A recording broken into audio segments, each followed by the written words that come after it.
Hey everybody, welcome back, and it is time for the very last of the top 10 favorite films for each letter. This one is for X, Y, and Z, and I decided to actually combine them because honestly, I was having a problem trying to find even 10 for each letter. But when I picked out the ones I wanted for all three, it came out to 10, so I decided, you know what, I'm just going to put them all together and just have that be the last video in this series. So I have two for the letter X. First one is X, The Man with X-Ray Eyes, starring Ray Milland. And of course, it was written and directed by Roger Corman, and it's might be my favorite Roger Corman film, or definitely one of my top favorite of the Roger Cormans, because I also love the Vincent Price ones that he did, the Edgar Allan Poe ones. And it's also produced by the great Samuel Z. Arkoff. You know, the two of them kind of combined and made this film that I really love, which I think is a really cool thing. Next up is Extro, which is a very interesting extraterrestrial film. Has some very odd moments, but some cool special effects. Because it is sort of weird and twisted, I think that's one of the reasons why I like it so much. I tend to like weird and twisted movies, apparently.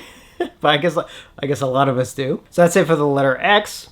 So next up is the letter Y. First up for the letter Y is Yankee Doodle Dandy, starring James Cagney as George Cohan, who wrote some really amazing songs, and it's directed by Michael Curtiz, who also did Casablanca. And while it's a fictional account of the life of George Cohan, it's still an endearing biography, and it's really about a celebration of somebody's life. But it's such a great film, and it's probably my favorite James Cagney role. Next up is Yellow Submarine, the Beatles animated film. And this film is just as amazing and bizarre as you can imagine. And it's funny, the animation I think freaked me out as a kid, actually, but I love the songs. Even as a kid, I love the songs, and that's what would keep me watching. And I was both, I think, sort of terrified and completely enthralled by the film. Next one is one of my other favorite Akira Kurosawa films, and that is Yojimbo, starring the great Toshiro Mifune, who is a samurai who comes across this town that is sort of split and is sort of being terrorized by these sort of warring factions. And what's great is that there's so much to it, and there's a lot about the character and decisions that he makes. And I really, really love actually even some of the humor. There's actually a lot of humor in the film. And there's also some dark elements, like they don't hide the fact that, you know, some of the bad guys in the film are bad guys, but also makes it easier to then root for our hero. And as any other Kurosawa film, I mean, visually it is just amazing. Next one is another one of my favorite comedies, and that is Mel Brooks' Young Frankenstein. One that I swear gets better and better every time I watch it. In fact, I caught it on Turner Classic Movies not too long ago, and boy does that film like hold up no matter how many times you watch it. And oh man, it is so funny. And what I love about it too is the fact, which I think is what kind of made Mel Brooks a little bit special, is that you can tell that he really loves, you know, the old monster movies and everything, obviously especially Frankenstein. Even though he's turned it into a comedy,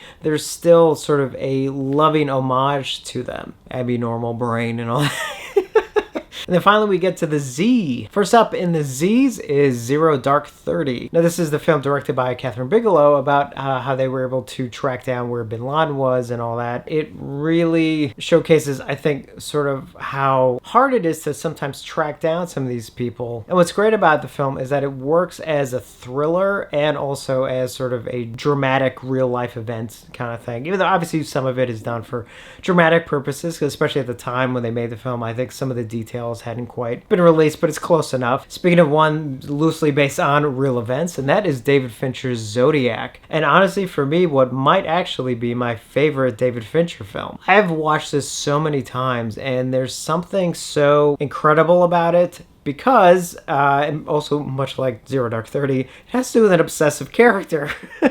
So once again, we have an obsessive character, which makes me love the movie. Yeah, let's dissect what that means. But if you haven't seen Zodiac, I highly, highly recommend it. I'm pretty sure it's like streaming on a bunch of different sites now. And definitely one that has also influenced me. In fact, for a film I did, I actually used some of the music score as temp track during editing. And boy, it really, really helped because it really set the mood I was trying to look for. Next one is Zombie Holocaust, aka Dr. Butcher MD. Now this might seem like a weird choice, but it's just one of those weird zombie cannibal movies that those weird Italian films that I just love.